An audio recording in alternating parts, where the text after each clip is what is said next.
them back in the area around where you're coming from. That will be very helpful. And at 9 p.m. we close the doors and we all hopefully go home. And if you might you might have noticed, we have a lot of tech on the front desk around the projector because we are live streaming all of our events. I think this is the 4th event we're live streaming on our YouTube channel. You can support us by subscribing and sharing. We live stream all this event and then carve out individual talks and upload them later on too. Okay, so yeah, share it with your friends and subscribe to yourself. This is also a work of history. So if you speak today in a meetup and we upload your talk, this becomes a testimony that you were a public speaker or you delivered a talk on our meetup. You can share with your friends and maybe future colleagues. And if you're interested in volunteering, join us on Slack. There are multiple projects going on there where we need volunteers. Register with us. The website is TorontoJS.com. Next, I would like to invite our speaker and my co-host today, Sergiy. He will take the podium and tell you all about himself. Thank you so much, Aman. We're behind schedule, so I'm going to try and make it very quick. This isn't a regular TorontoJS event. I've been to quite a few, but just a show of hands, who's here for TorontoJS from Guild? Most people, and then there's also the GitNation React Advanced, who is here for that. Okay, a couple people for that as well. So yeah, this is a joint collaboration event for a company called GitNation. I am one of the committee organizers for the upcoming conference. You'll hear about it soon, but I just need to read these slides as well because I didn't prepare. So GitNation is a foundation, contributes to development of the technology landscape by organizing events, focusing on open source software. They run meaningful and entertaining conferences, meetups, connecting talented engineers, researchers, and core teams of important libraries and technologies. Next, you can join the platform. Who has here heard of GitNation, by the way? Show of hands. Few people, so for a lot of people this is new. You can go check out gitnation.com to get access to conference talks, recordings, workshops, and all relevant information. There's also a multipass that gives you full remote access to 6 annual conferences, 154 exclusive workshops, and a bunch of hours of premium video. And now the React Advanced Canada conference. Has anybody heard of React Advanced? Couple people, so for a lot of people this is new. It's happening in Toronto. I went to one in London, England in 2019. Dan Abramov was there, which is pretty cool. So yeah, March 24th and 26th, there's 50 plus talks, technical insights, networking with some of the brightest minds. Wes Boss, I mean, I'm sure a lot of people are familiar. He's one of the talks. Josh, who does amazing educational content. And one of the keynote speakers is actually in the presence here today, sitting there in the corner, probably after his marathon run, is Henri Helvetica. So he's going to be at the conference as well. Yeah, give him a round of applause. This is just me saying, get off your phone. All good. GitNation is giving away 3 tickets to React Advanced Canada. If you want to participate, there's a QR code. You can scan that, and you reshare the post on LinkedIn and Twitter for a chance to enter the giveaway. There's going to be this slide at the end of the talks as well, but I am going to, there's also a volunteer team. So if you want to join React Advanced Canada as a volunteer, you get to attend the conference sessions and social events free of charge. All we need from you is your time and genuine interest. Great opportunity to network with like-minded developers, connect with speakers, and seek for new job opportunities. If you want to join the volunteering team for GitNation, there's the QR code there, and these are all hidden. So yeah, and this is the last slide. So we're gonna stop this, and yeah, Seve, if you are. Yeah. That was a lot of rambling. I can't do stand-up, unfortunately, so this is not funny. Perfect.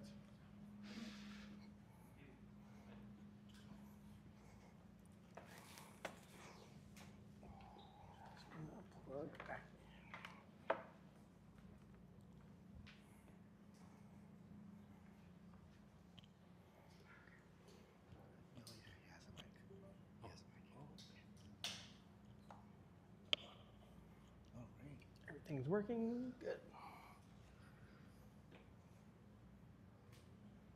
Good to go, I guess.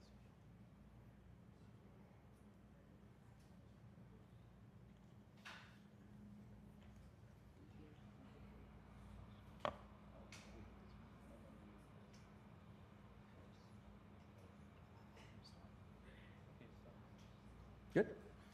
Well, thank you everybody for coming to my talk, How I Ignored Reddit and Made a Steam Game Using React. My name is Seve, and there's a couple of facts about me.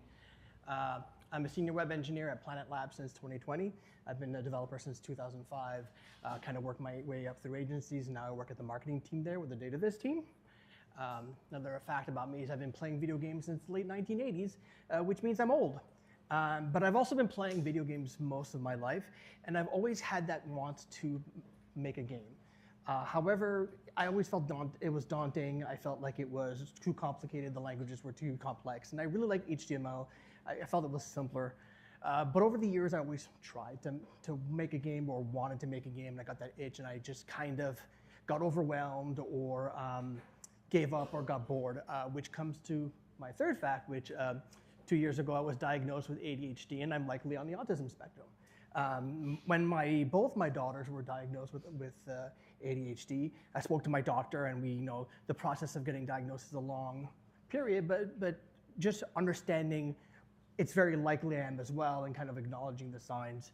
And the medication has helped a lot, but just kind of understanding how my brain works and how not to focus on the things that are difficult for me and just focus on the things that work well with me has been great. So in the last couple of years, I kind of created a website called Reactivities, which was kind of a place where I made a lot of these little projects, things like using webhooks to make like Jackbox game style activities for icebreakers for conferences, like doing things like start, stop, continue, or two truths and a lie. And instead of having it be done with like post-it notes, I do it on the computer screens and your phones.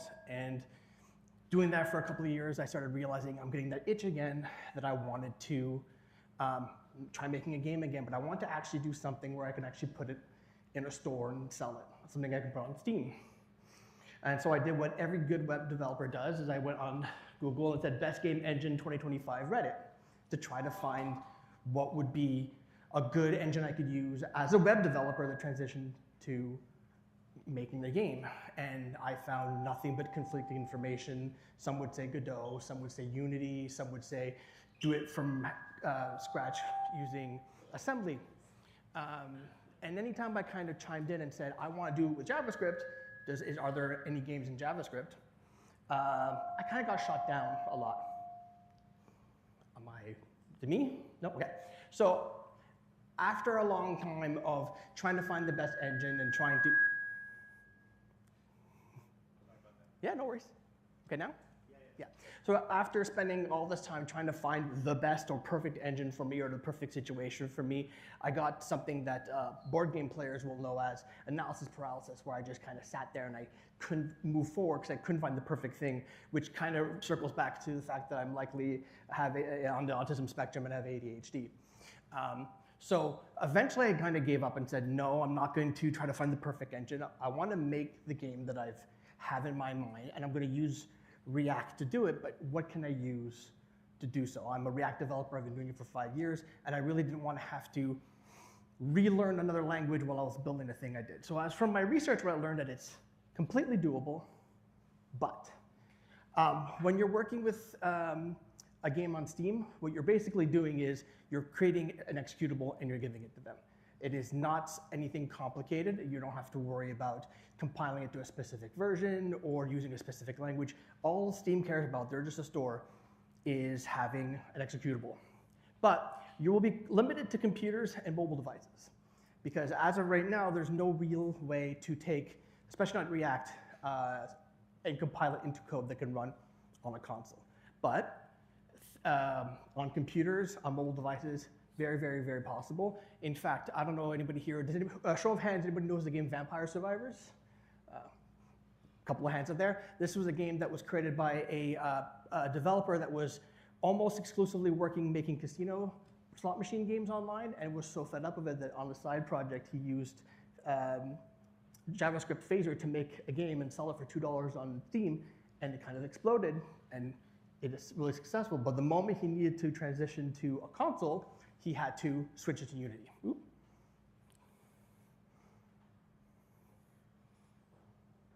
There we go. Come on. Uh-oh.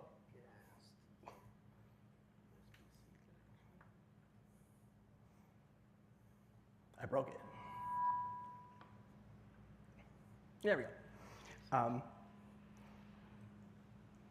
And another thing I learned is that there are lots of game engines made in Java for JavaScript, because as you've seen from years and years of, even back in the days of Flash, there's been games for everybody, there's games for kids, lots of casino games. So there are a lot of engines that are made for making games on websites, but again, very few of them are kind of tied to like the structure of React, and that's really kind of what I want to stick to. So because of my ADHD, because of my need to have it to be exactly what I'm good at, I learned to cobble together some various JavaScript libraries and some node packages and just do it myself. And so what I did is I focused on a language called, a library called Pixie.js. There are a few other ones. 3JS is good for 3D, but I was kind of focusing more on 2D. And GSAP, which used to be GreenSock, and Framer Motion, or now it's just called Motion. Those are good libraries, but they're actually kind of manipulating the DOM itself. So you're talking about putting actual divs and moving them around. Pixie.js was actually going to create a canvas. And if I can just quickly show, let's see. Let's see. Am I on battery saver? Is that why it's so slow? Yes, that's why. Okay. Pixie.js is capable of running really, really quickly, running with a lot of sprites on screen. I'm running on battery saver just a bit, but it's able to run at 140 frames per second, no issues whatsoever. And I really wanted to have something that had a lot of things moving on the screen at the same time. But that's JavaScript. So this is still dealing with DOM elements and putting it into like actual canvases. They have a library that they've created called Pixie React. And what it basically does is it gives you all the same functionality as Pixie, but it gives it to you in the same React structure. So if you, from this example here, you'll see that to create a quick canvas with a sprite on it, you are pulling just the word application, and then the name of the actual import that you've done. And then from there, you can still use useStates, and you're actually writing it as a React structure. This took away a lot of the anxiety of relearning how to do something from scratch and having to think completely differently just to build something that wasn't all that complicated in the context of a game, and still be able to use my language of choice, let's say. Let's go back to this.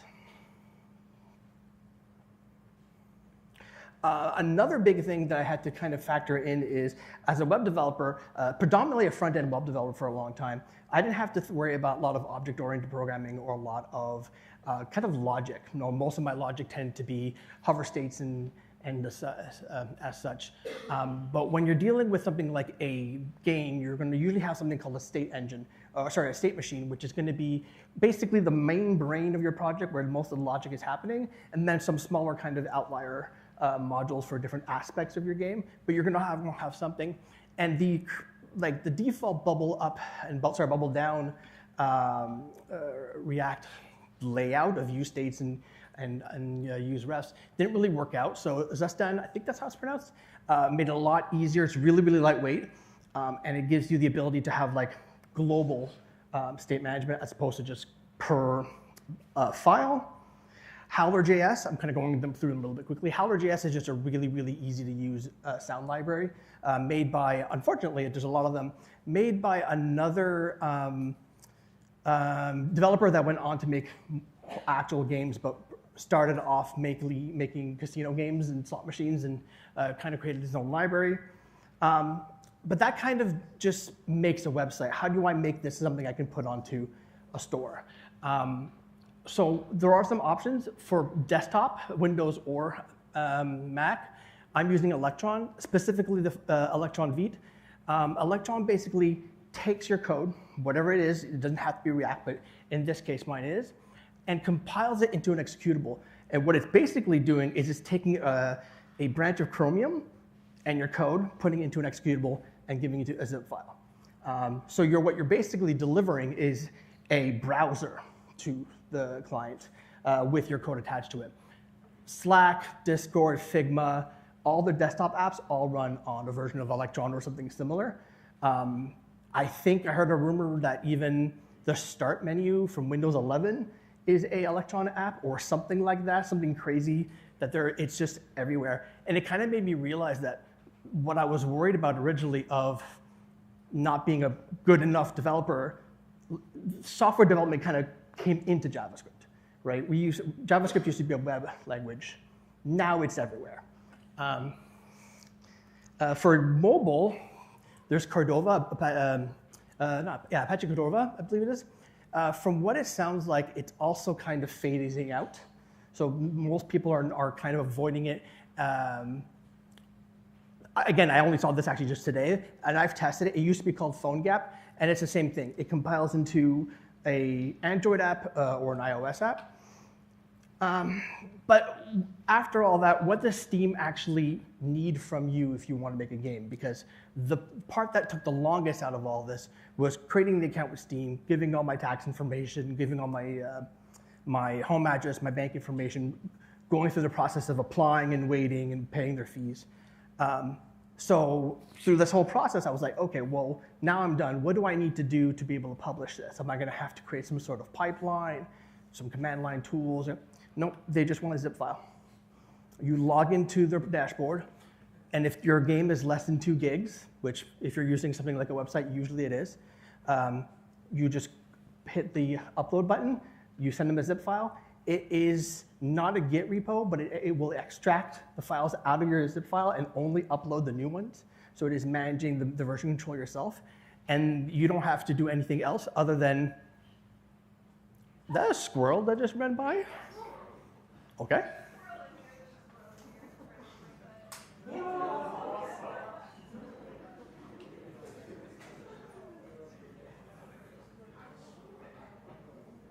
Okay.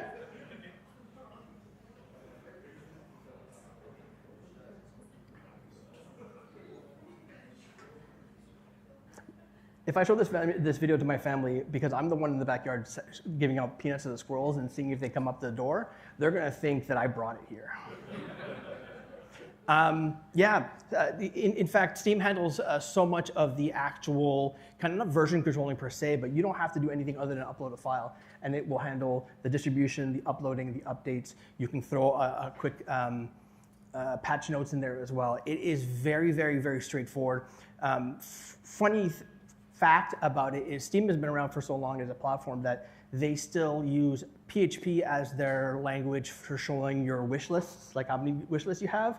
But not only is it PHP, it's still PHP file extension in the URL that when you're actually looking at the top of it. They are so set on this works, we're not going to change it, that it's still that workhorse.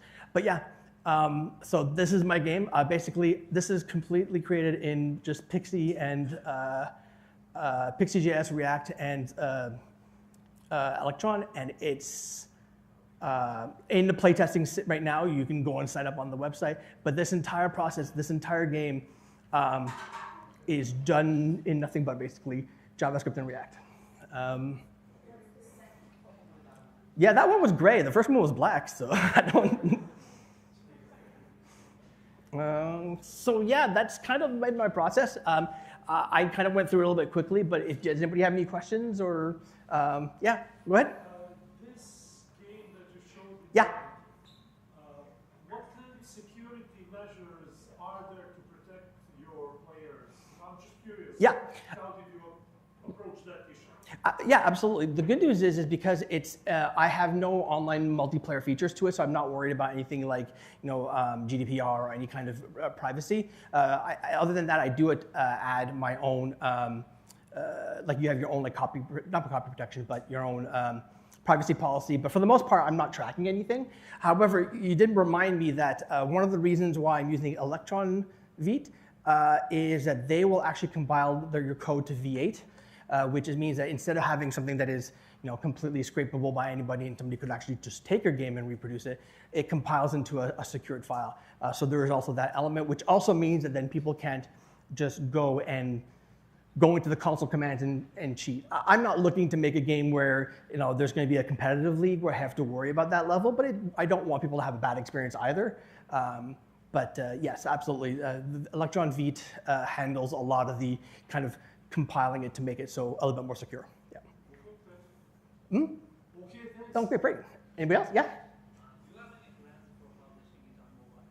Yeah. So it's going to be interesting because I need to get a Mac, because anytime you want to publish anything on a Mac store or the iOS store, you have to build it on a Mac, which it can be any Mac. You can go buy a $50 old Mac Mini from 10 years ago, and as long as it will compile out, they will allow it. But you do have to be in their ecosystem to be able to do so. But my focus right now is to get it working on desktop, just because it's a lot easier to kind of build and debug. But I had it in my mind, and the nice thing is because it's just Chrome, all I have to do is, as I'm building it, I just go into my inspect element and switch the port size to see what it would be like. There are some caveats that font sizes have to change, but it's still a lot easier. Even if I have to have a version for desktop and iOS, let's say, it's still easier to have it all in one repo, and I'm just creating two maybe like side projects, but pulling in the same modules and still using the same state engine. So yeah, absolutely. Yeah. Is the only way to update the game is to load the new seed?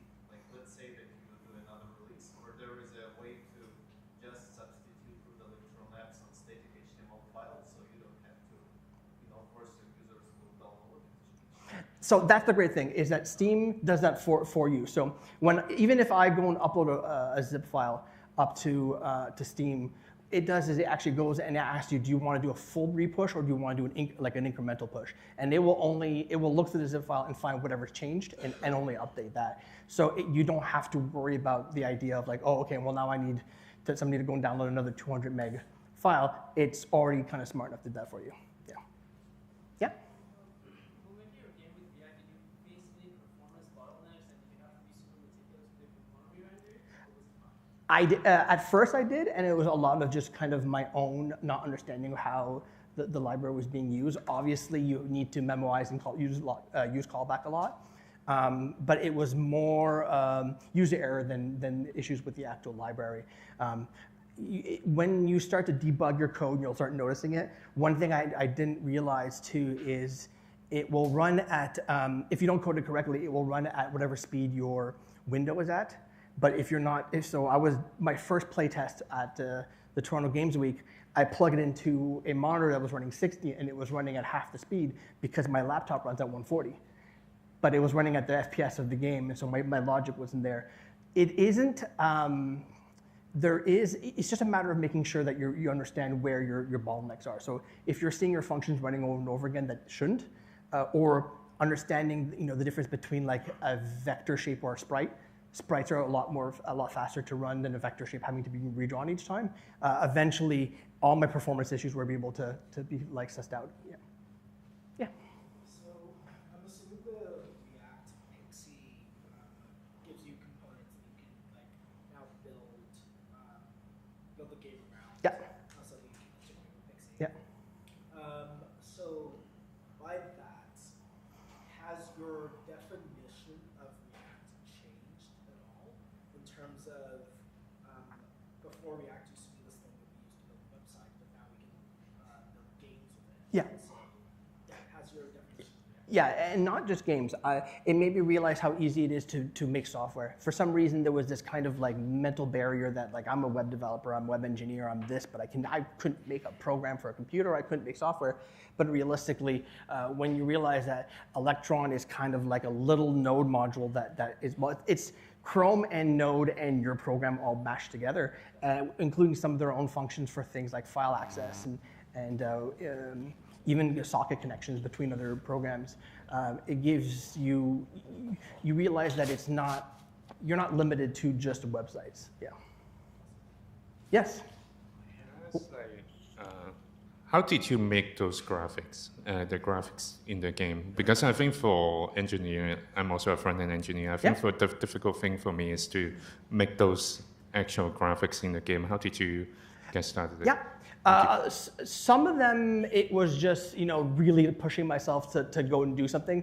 As a front-end engineer, I might not be the best at being able to actually make it, but I know when I don't like it or when it's not right. And so some of it was just trial and error. But a lot of the assets, including the actual trading cards, the playing cards, itch.io is a website that is kind of a smaller marketplace for indie developers. They have a really robust asset library for a couple of bucks. I've not used any kind of generative AI art. I always paid, even if it's like $1 or $2 for people that don't even want, they're giving it away for free. You can find libraries for just about everything. I've done a couple of projects, personal projects and game jams that use those assets, and I think maybe out of pocket, maybe $20 in sounds. Obviously, you didn't hear them. Sounds and assets. And then my game is a poker game mixed with roulette. And one of your power-ups, if you play Bellaccio, it's like the Jokers. I call them insurances. I just used emojis. I'm just literally using the Google Noto image library. And so everything is just an emoji. So there are lots of ways to make things that are not just like developer art, which is what you see a lot of times early on, where it makes it a lot easier to kind of style it to what you like. So, yeah. Yeah. You mentioned generative AI art and that you're not using it. Were you using any like AI assistance while you were building this game? Because it's React and a lot of AI is trained on React. So I find that like it might be even easier to set something up like that as opposed to going to like Unity or Unreal Engine, where like there isn't as much tooling set up for these like AI tools to assist you, essentially. Yeah, I use Cursor, so I definitely have it. I find it really invaluable in being able to kind of, especially when you're doing things where like I got to change this in 17 different places and you hit tab once and it goes all the way across. I'm still trying to kind of figure out my place and how I use it where I feel comfortable. I know that some people have difficulty with the idea of like letting people mess around with your code. You're right in that because it's React, it's able to do a lot of the React things, but what ends up being a little bit more complicated is the things that like, this is my game logic. I want my game to do this, and that part, it doesn't always do great. It has been really valuable for doing calculations for like rotations and speeds of things that turn, just because there are so many examples in things like GitHub of like how to rotate a wheel or the mathematics of the converting a radians to degrees and stuff like that. So it has definitely been very helpful in that case. Yeah. Oh, one question? Okay. Hi there. Did you have any pre-built assets or pre-built existing games on the platform that you could reference when you were developing the game? Sorry, what was that? Did you have any pre-built assets or pre-built existing sort of components that you referenced when you were making the game, or did you just do it all from scratch? This one was mostly from scratch. I've been doing React for a while, so sometimes I pulled like different logic, but in this case, since it wasn't using kind of any like WebSockets, because all the other examples I'd done was more like almost like Jackboxy. For the most part, it was just kind of from scratch. I had a bit of experience with Pixie, an older version of Pixie React on some other things that I've worked on, which was very limiting because it was a full version number behind. But then one of the kind of catalysts of starting this was that they actually had a parity version to Pixie with Pixie React, so I was able to use all their features, including all like the filtering and stuff like that, so, and shaders as well. Yeah. Thank you. We'll take one last question and then we can move on. Oh, back there. If there is. For like profiting off your game, were you set on Steam Store from the start, or did you ever consider other options like crowdfunding, Kickstarter, something like that? It's a bit of a bucket list more than anything else. I kind of use it as a means to, like, a goal to learn things. Like, I've already started using a lot of what I've learned from and bringing it back to the database side of my job. I have some people that, some friends in the game industry that I kind of talk to and ask about, and my friend recently had a game do really well. Steam is kind of the go-to platform, as much as there are, you know, Epic and itch.io. itch.io is great for smaller indies, but if you're not on Steam, you're kind of not on in a place to make a huge profit. I'd love to be able to have this blow up, but it's not really the end goal. It was just more to see, like, hey, is this feasible? Like, what would it take? Yeah. Thank you. Yep. Well, I mean, thank you, everybody. Again, if you want to scan the QR code, the playtests are open, and that's my my Dybskiy. Talk to me afterwards if you guys are interested. But yeah, it's been really fun, and I'm already using it in my day-to-day job, and it's really fun to use something that you've learned for a fun project at work in interesting ways. So great, thank you. Can I use the mic? Yeah. So I am supposed to be emceeing this, but I am the next speaker. So we will get set up, I guess.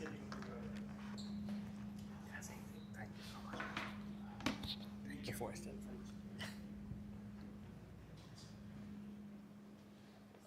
Sure. I'll take this away.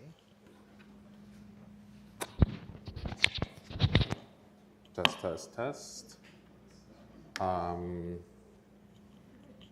Sharing extended display. Let's see if we can throw this on here. And this. Hopefully that works. And then I can just share screen.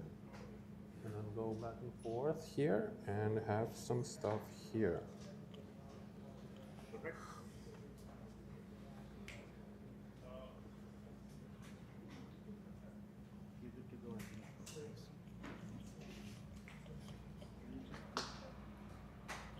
Cool. Am I good? Yeah, you're good. Good to go. Okay. I hope the squirrel comes back because that was fun. My name is, this is a talk about making agents talk to you, going from black box to clarity for you and your users. I've mentioned this a couple times now, but I'm Sergiy. I am a developer experience engineer at Sentry. I've primarily been a software engineer for the past 10, 15 years. I've worked at Shopify, Coinbase. This is my first forte into developer experience. I've organized meetups before, and I'd like to continue doing that. I really enjoy kind of getting together with people, talking about interesting things, and trying to be helpful. And Sentry is a perfect place to do that because, I mean, who here has heard of Sentry? Everyone, that's probably the right answer.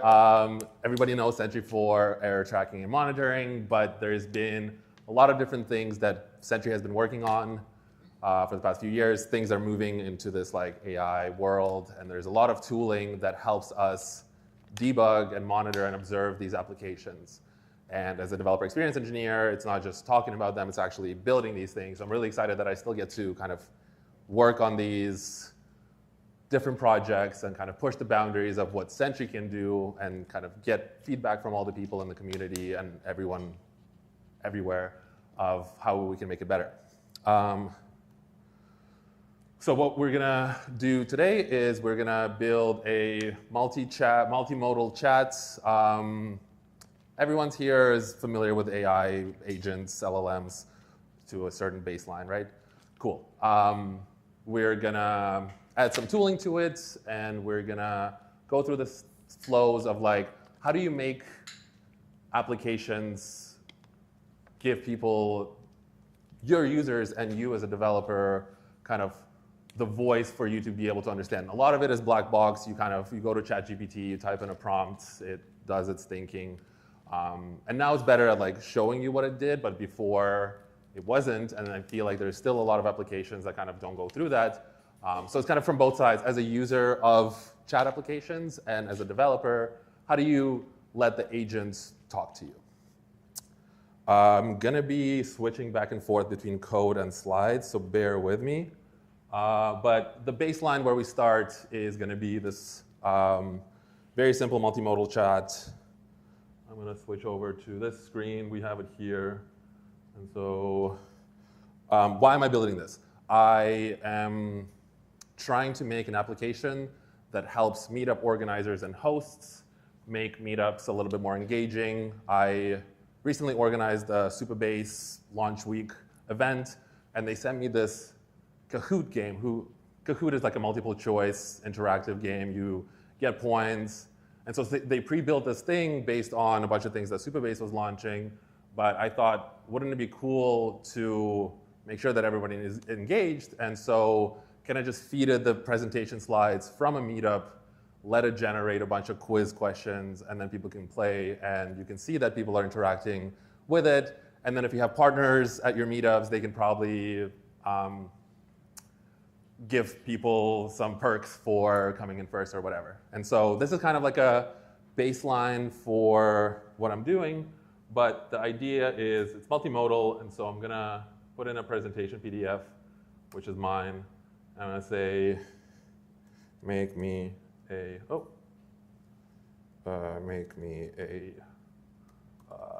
quiz of 5 questions about this presentation. Should have pre-typed this. I'm gonna be nervous and shaky, but what's gonna happen is it's gonna send off a request, and right now by design, it's doing its thing. And so what I'm using here is Vercel's AI SDK. Who has heard of AI SDK?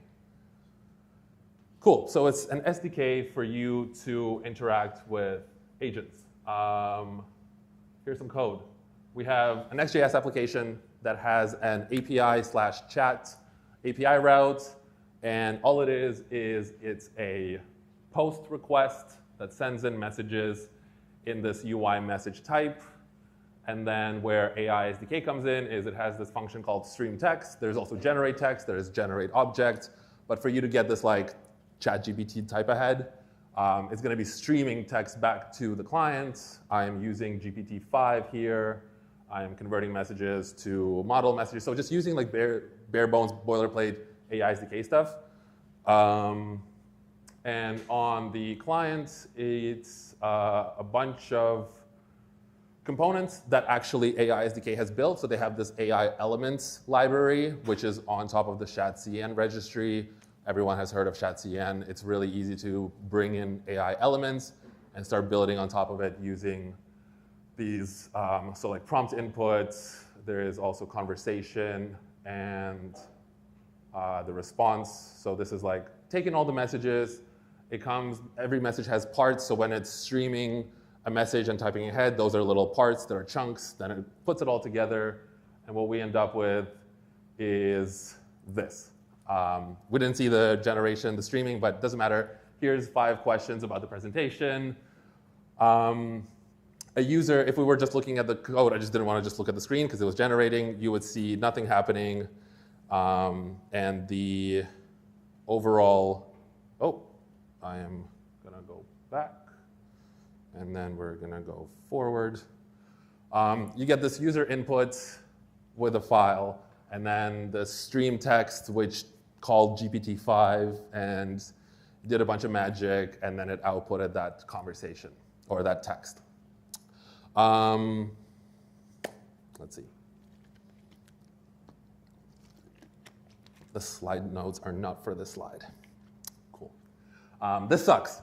Why does it suck? Because how did it decide on the questions? There was no feedback to the user or the developer, and it's just a single process. There's this API endpoint, taking some input, putting some output. We could probably do better. and like, did it hallucinate, and which part of the process was slow? Was it parsing the PDF or was it generating the questions? You don't know. So what we have with agentic development is this concept of tools, where essentially, if we look on the right, I have these quiz tools that are extract slides, generate questions, dedupe questions, and package quiz. So these are the steps that I want the agent to go through when it's given a PDF and a prompt. You just add it to the stream text as tools, and you have this like stop. There's a bunch of different configs. The Vercel AI SDK is humongous. There is so much API in it that I haven't even come close to understanding. The docs are changing. Obviously, things are evolving. Things are developing very quickly. But this is where we are at. And so now, what do we have next? If we go to tools, we're going to look at some code. We're going to refresh this, and we're going to, I'm not even going to run it because it doesn't matter. So if we go back to our chat API route, so you see I added these quiz tools. The system prompt now becomes a little bit more descriptive. I'm telling it that it's a helpful assistant that can answer questions. If the PDF is present, you have all these different tools. I'll show you how to do this more programmatically, because now you're still at the mercy of the language model interpreting this correctly and actually calling those tools. But the tools are set up with this tool function. Best thing is it's structured, so it uses Zod, which is a structured validation engine. You give it the input schema, you give it the output schema, and it works with the generate text LLM output to make sure that it extracts the right things from the LLM, puts it in its tool, executes the command that it needs to execute, and spits it back out in a way that you requested it. And in here, you can actually like stack on top of each other different calls. So like stream text is at the top level in the chat, but what this tool does is it does generate object. And what I should have done is give it a different model, because GPT-4o is a reasoning expensive model. Could have done like a GPT-5 mini, which is a lot better with dealing with structured algorithm, like structured input output, rather than like a more generalized model like a GPT-4o or 5. So this should have been, I think one of the tools is a GPT-5 generate tool questions. Yeah, GPT-5 mini. So this will, like the first tool will extract, because the way the PDF comes into the backend is just a base64 encoded data stream. And so it's not really like, here's the PDF. So the tool will extract the different slides, understand it, whichever way it does, that's still magic to me. And then based on those slides, it'll generate questions, dedupe them. You get the point. And what I should have, I don't think I should have ran it. It's fine. I just added the tools, but the idea is that now we have a little bit more visibility. So that black box that was there doing magic is now a little more transparent, where we at least know that there are tool calls that are a little bit more predictable and debug friendly, because you can do like logging, console logging inside those tools, because it's just regular JavaScript, TypeScript. But still, I ran it, and there's a screenshot. It generated some quizzes, multiple choice, the way that it was supposed to do. But then, for some reason, all the answers were A. I don't know what happened. So we can still do better, because in those tools, like the generate object one, you still don't know what's going on there.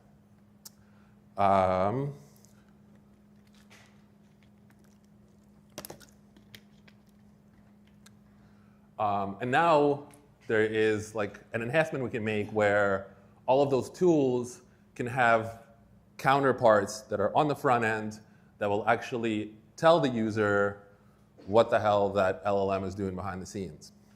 And so you can see the screenshot here. It's not just a loader of like, wait for however long. It's going to have structured tool outputs and the text.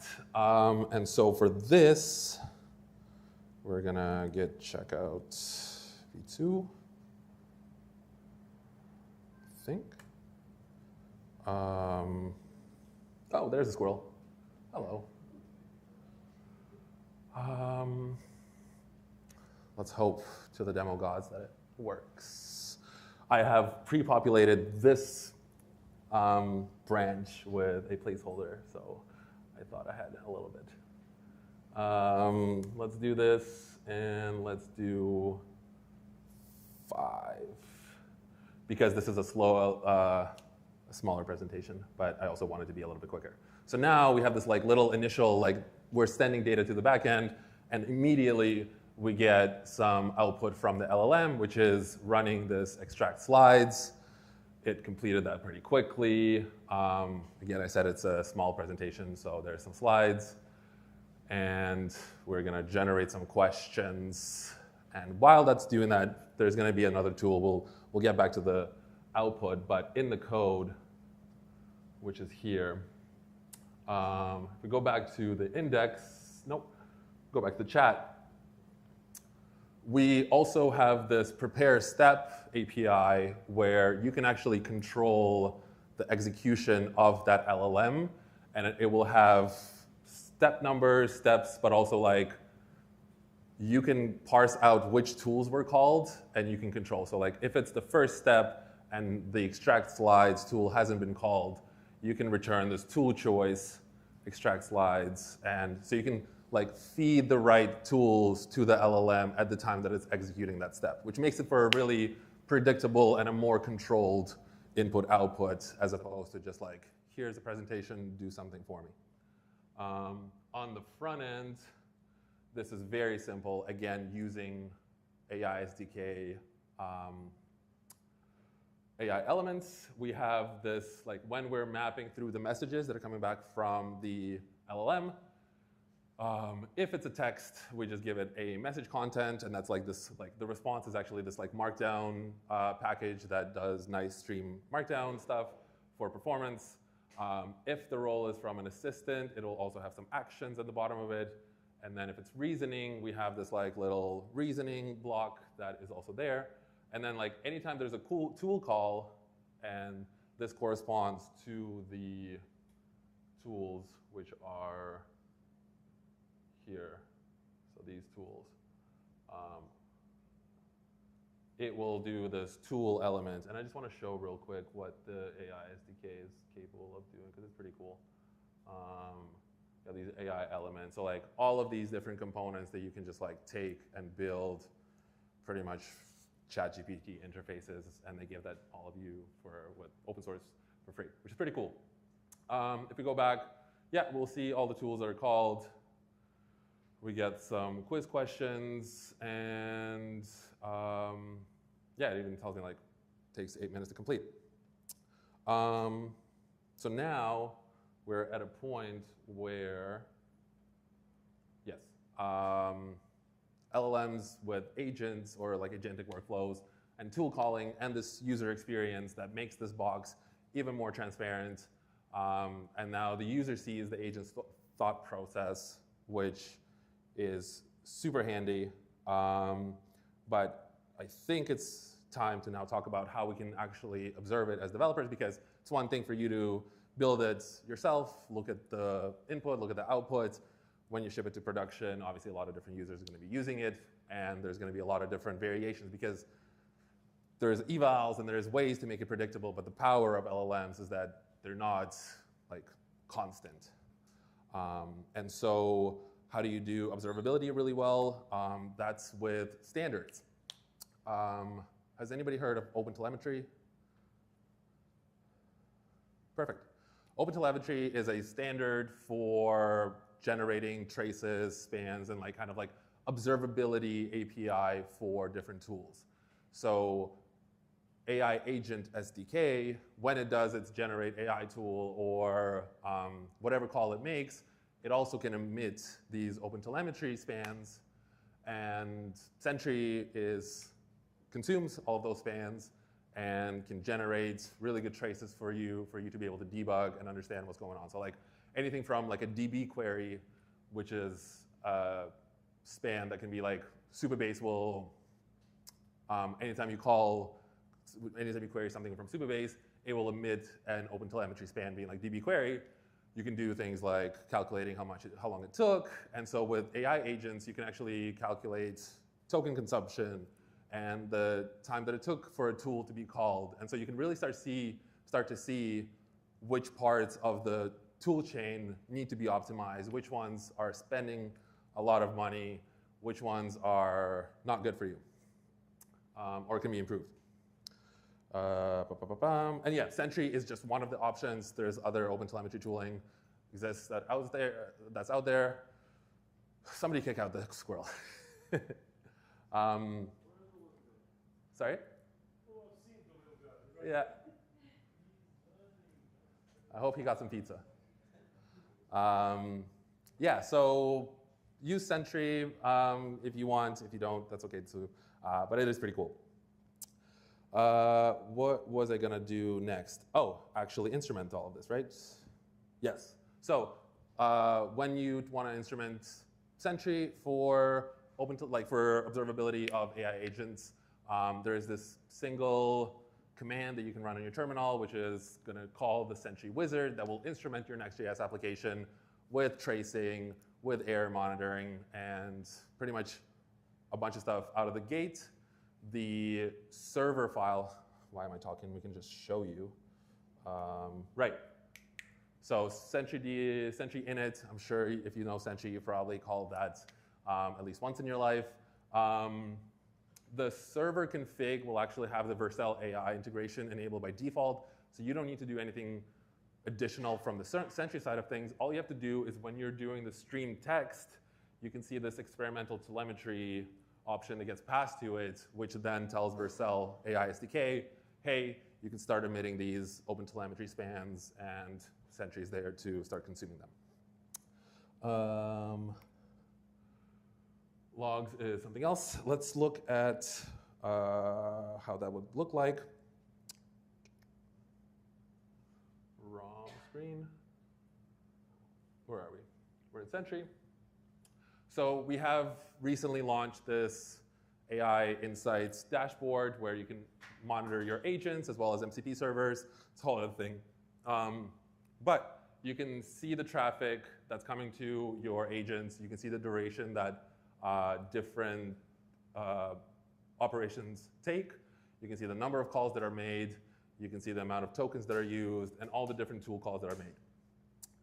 This is a bit of a cop-out because this is from a different project that I'm working on, because Sentry does not allow for input to be more than, I think, a megabyte. And so those PDF files, because they're a little bit larger, they get consumed. This is something that, again, we as developer experience have uncovered. And so we're working with the SDK team to make sure that spans will come through.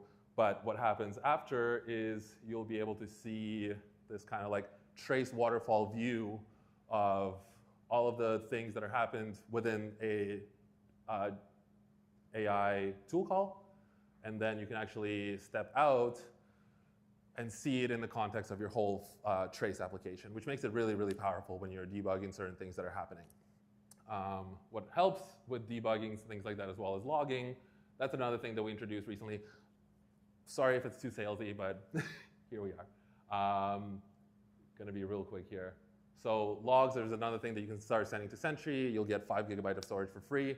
But again, all of this context and all of this information becomes really, really valuable when you're debugging certain things when they went wrong. Where are we now? We're gonna go through, so logs, I talked about that. And now you get this like enhanced, pretty much transparent experience where from a user input, you get LLM with agents and telemetry enabled, which gives you an ability to, not just for your user to see what the LLM is doing, but you as a developer understand which tools are being used, what's being called, and you kind of get this like insight into agents, and it's like they're talking to you.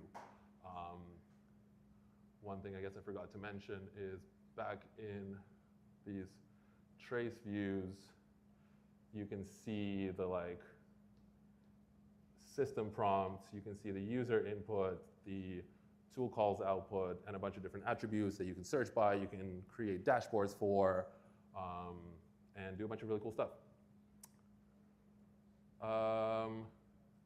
One more thing. Do we have time? How are we on time?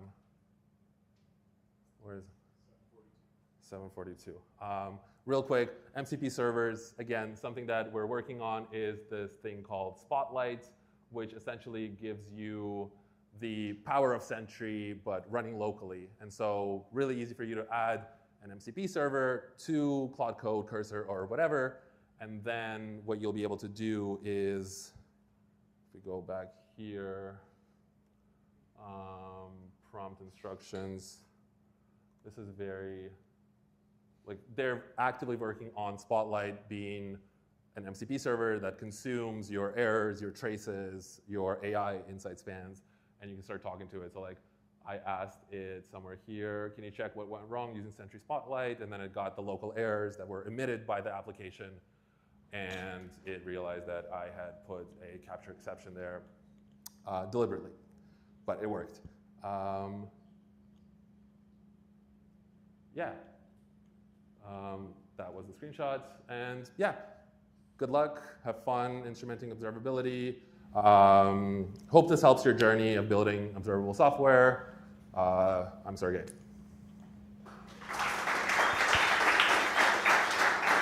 Are you taking questions? Sergiy will be taking some questions. Let's do 3 questions, if you have any. All right. Daniel, not too hard. That's. Okay, that's loud. My question is more like the way you structured out observability of the AI. Why did you go using checkboxes where I'm able to see like the parameters being passed into the AI? Why not just like the way most AI would do, just stream like a list of what it's doing? Maybe if like setting a condition for, okay, I'm extracting slides and stuff like that. Why go with that exact model that you implemented? Why don't? Like the model you implemented for observability, why did you specifically use that? Is that like due to? Do you mean the? No. Yeah, when you were doing that, yes. This stuff here? Yeah. So this is just like an enhancement. This is just a component that AI Elements provides for you to be able to show it this way if you want to. They have really good documentation on like, where is it? AI docs, UI, weather,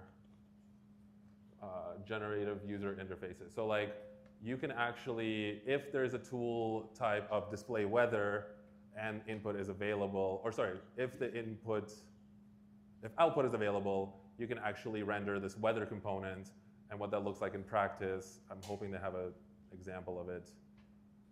Why is this not here?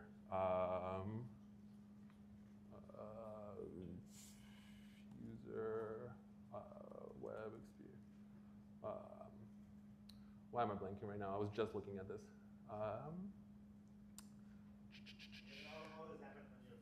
Right? Chatbot tool usage. Well, user interfaces. There we go. Yeah, so this will like render that tool experience for you.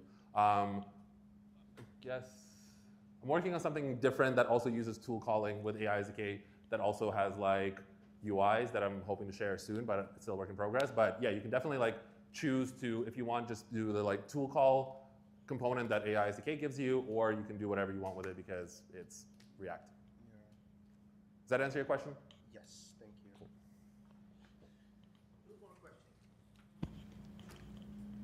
2 more questions? It was so clear that there's no questions. Yeah, that's what I always like to believe. Great, thank you. Sergiy, since you are the MC, I'll take this to give this to you. Perfect. And thank you. Let me just put on a different hat. Yeah, give it up for Sergiy. And last talk to close off the show. It's not going to be a full talk. It's just going to be a quick lightning talk. Phil is here from Varlock. Varlock with a V because it's variables. Please, Phil.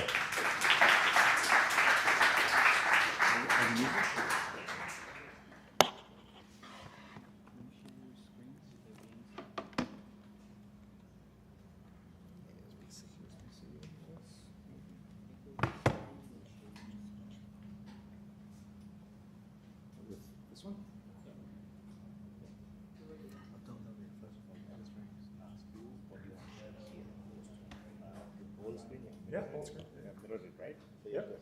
you just start. Okay.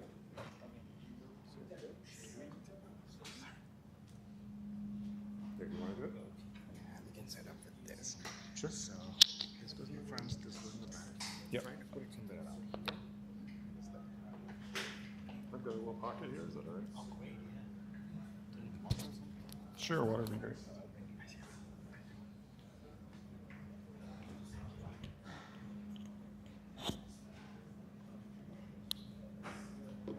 You good?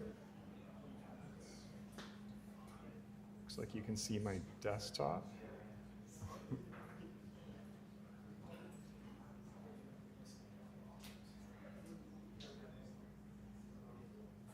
That's still his screen over there.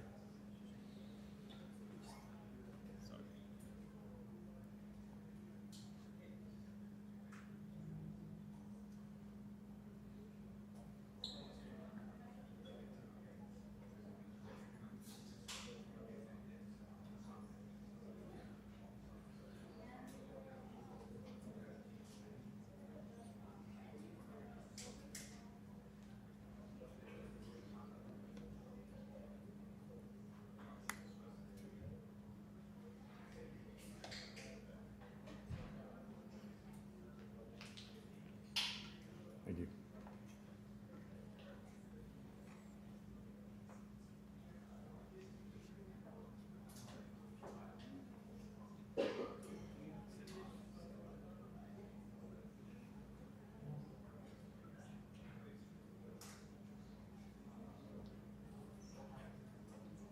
Good?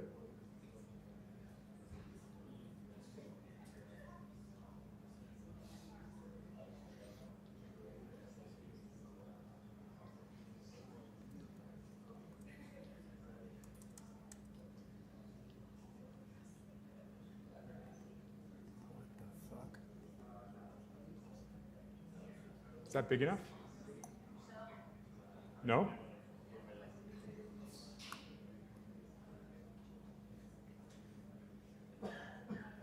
It's not super important. Good to go? Hello, everyone. Maybe you've all been sitting for a while. If you want to stand up and stretch, go for it. No worries. Yeah. Awesome.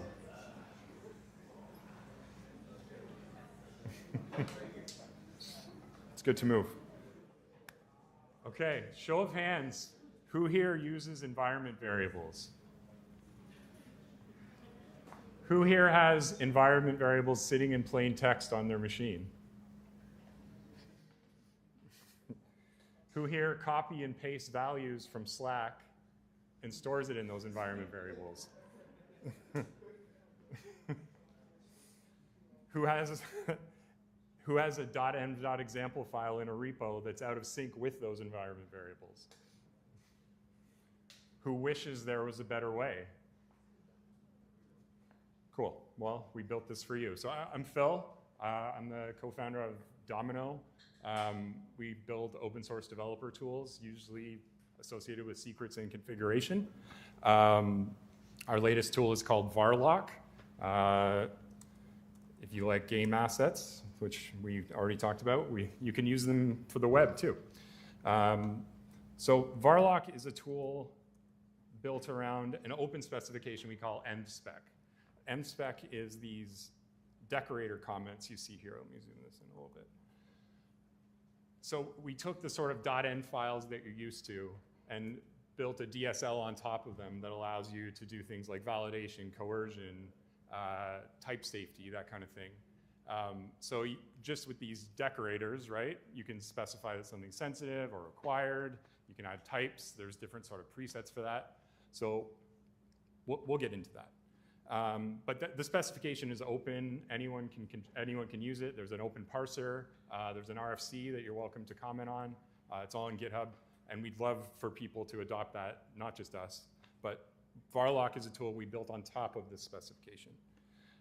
So I'm going to try and do a live coding demo. Let's see how it works. So I've vibed out a little Next app, which we'll show you in a bit, and installed Varlock.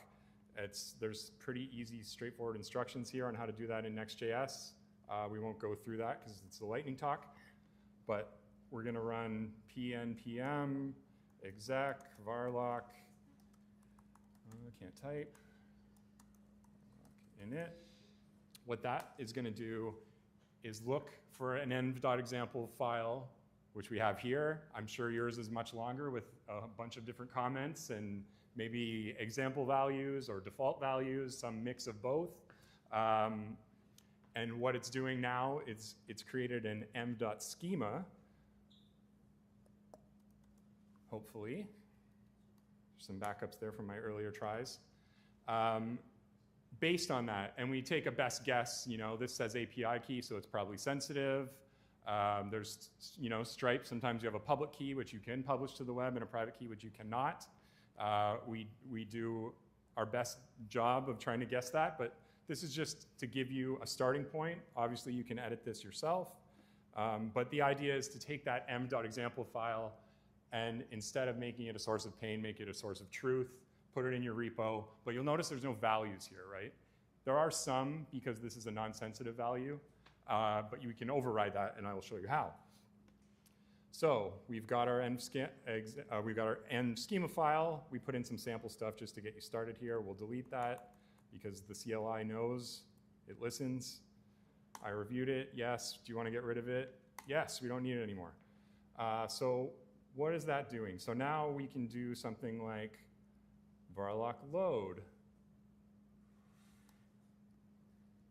So if I run this, it's going to validate it. Oh, and it popped up a prompt. We'll get into what's happening there. But remember how I talked about getting your values out of plain text on your disk? We're going to pull them straight from 1Password because everyone is copying and pasting from 1Password anyway. So let's just use it as a source of truth.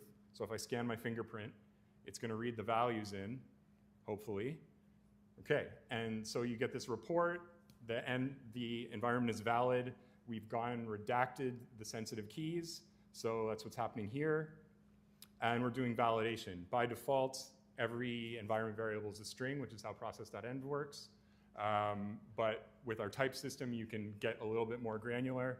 So say we wanted this to be like type equals string, but we'll give it some settings. So we'll say it needs to start with, I can't remember what a GitHub key starts with, like GHA or something. Let's run that again, make sure it's valid. The key didn't start with that. I think it starts with GH. Let's find out. Maybe? Yeah, so that works. So what's happening here is the value is actually getting loaded. I've got an n.local file, which is just something you keep out of source control on your disk, and I'm just loading in values via the 1Password CLI. So in its current form, you could use anything that has a CLI and load a value in that way. We have a plugin system that's launching probably in the next week or so. I just got a message that it's working, which will give you sort of better things like caching and like bulk reads and that kind of thing. But you could imagine any source, be that, I don't know, AWS Secrets Manager or the equivalent on GCP and Azure to load them. But we like 1Password because you can scan your fingerprint. Everyone's probably running it on their laptop anyway or something like that. And if I wanted to, because this is a non-sensitive value, I could put this in the schema and commit it, and it would be fine. So you might have a shared key that your team uses, and then you might want to override that locally with your own version. Say, you're testing a different, I don't know, a service with a different access or something like that. Cool. So we've got our M schema, everything's working. So your next question is probably, how do I use that in my React app? So let's start our React app.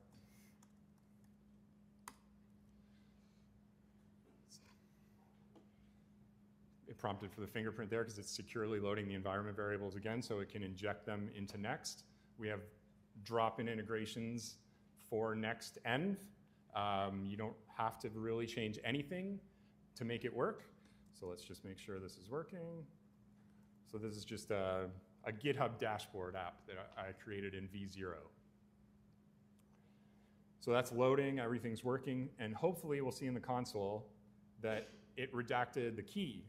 So here I'm console logging it, and we're patching console logs so even your sensitive keys don't end up in your logging. So you can imagine like a highly sensitive key, maybe you log it by accident, and it ends up in Logstash or whatever your logging provider is. That's one of the security guardrails we provide out of the box. And these things are all opt-out. You can turn them off, but we like to keep things secure by default. So I'll show you one last security feature here, hopefully, and don't look at this horrible slap code. So now if I've created the conditions, hopefully, to leak this key. So here you see that it's failing. And if we look in the actual output from the dev server, we've caught that we're trying to leak a secret after all this Vercel stuff. So we're actually patching the response and server objects to look for those sensitive keys to make sure that you don't send that to the client. So you can imagine in this sort of like world of hybrid rendering where you've got a component tree where some things are rendered on the server, some things are rendered on the client. It's hard to reason about where a particular component lives in that tree. You might accidentally leak something into the client. We are just gonna put the guardrails there and prevent that for you. So it should work, it should be easy, and it should be secure, and I like to think that that's what we're doing. And the sort of cherry on top is because we have this bespoke type system and we're generating types, you get this like nice IntelliSense while you're developing. So if I do like const my key equals and dot, so you're getting autocomplete on all the things that you have in that schema. And on top of that, if you want better docs, we have decorators for things like docs URL, so you can make this like living documentation. Blah, blah, blah. Just gonna show the auto updating here. Doc.com. So now if I go into that IntelliSense, you can see now we have a link, and that will actually take you out to your documentation. So like the schema is itself self-documenting. So you can imagine being a developer coming into a big code base with a fairly robust schema, and you can understand where each of those come from and how to reason about that. And that's it. Any questions?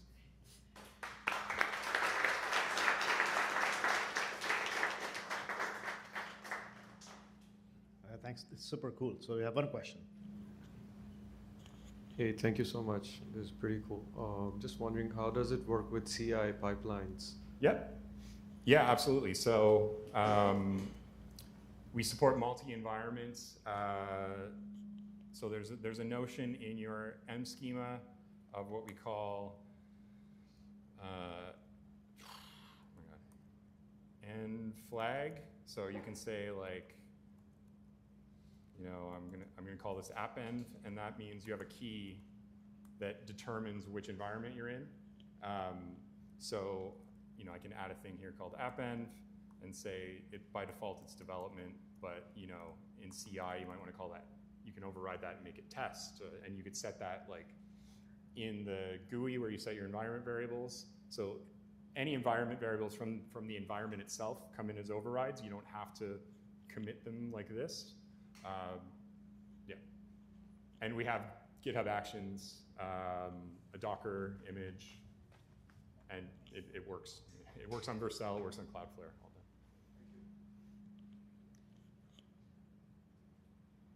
Oh, okay.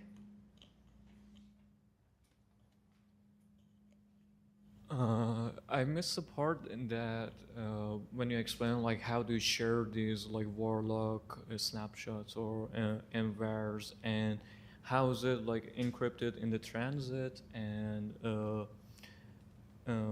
yeah, just like how's it encrypted basically, I would say. Yeah, so I mean, there's nothing sensitive in this schema. So the schema lives in your URL, it's committed. Yeah, but like how the final strings, for example, like yeah. So I mean, in this case, in that m.local example, I'm loading them in via the 1Password CLI. So in production, you could do that via, like you could have the CI, you could have it installed and load it that way, or you could load it via the environment itself as nvars. So Varlock itself is not the kind of the solution for transit in these variables. No, so we're a validation library and integration library. So we're giving you the sort of better developer experience of dealing with it. How many people here have dealt with, you finish a feature, you deploy it to production, and then it doesn't work because you forgot to go in and set the production key for Stripe or something, right? But it worked in staging and it worked on your machine because you had it set there. So we're trying to prevent those kind of things. But we'll launch an encrypted vault relatively soon that you can commit into the repo as well. All right, thank you. Something that I was curious about is that if you're developing any sort of tools that deal with sensitive information, what is your approach to marketing that to larger teams to actually use it? Not just the current version, but also be able to trust your future updates. Yeah, so I mean, it's all open source. I think anything like this where it has access to your secrets, it has to be open source because it has to be user inspectable, and that, I mean, you trust as much as you do any other open source project. Like obviously that's top of mind these days, especially with like these supply chain attacks. So with Varlock, we're very particular about what depths we bring in, and we're very serious about security for that reason. And if it is completely open source, do you have any legal responsibility if, for whatever reason, it leaks any sensitive information? That's a very good question. I'm not a lawyer. I would hope not. But I mean, if React leaks your keys to through an NPM supply chain attack, are you going to sue Facebook? That's a good question. Yeah. You could try.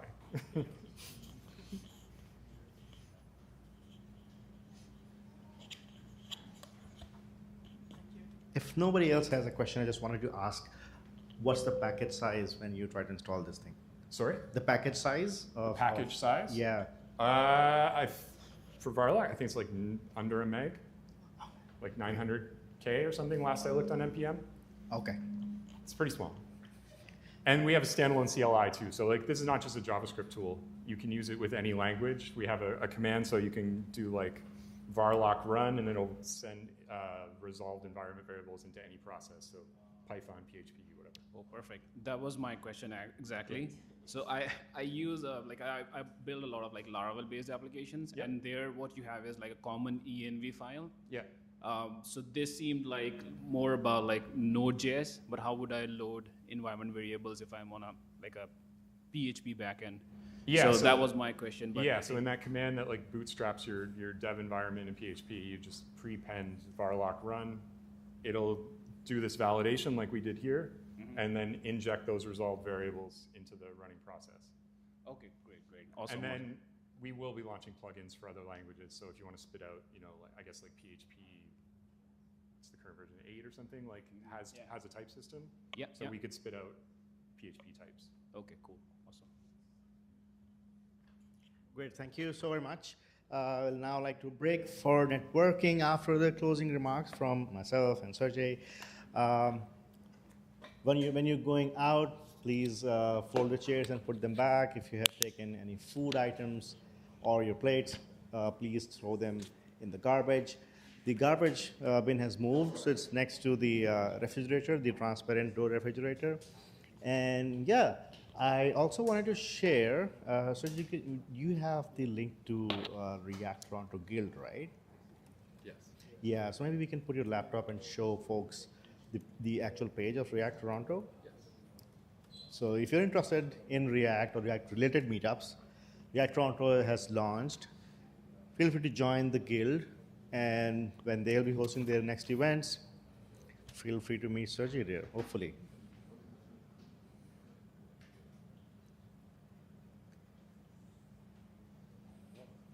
Oh.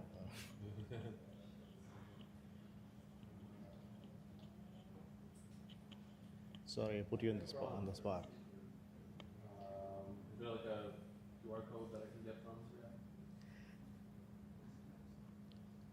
Yeah, I mean, this is how the page looks. We'll share the link in the email too afterwards. Now, do you want to announce about the raffle once again? Yes. I don't have. Do you have your laptop with the presentation with the slides? Sorry. Yeah, I think, is it okay to just leave that slide up while people are networking, mingling? Yeah. Also, yeah, shout out to Sentry once again. They are, I got them into a sponsorship, so just wanted to give them a shout out once again, who's watching.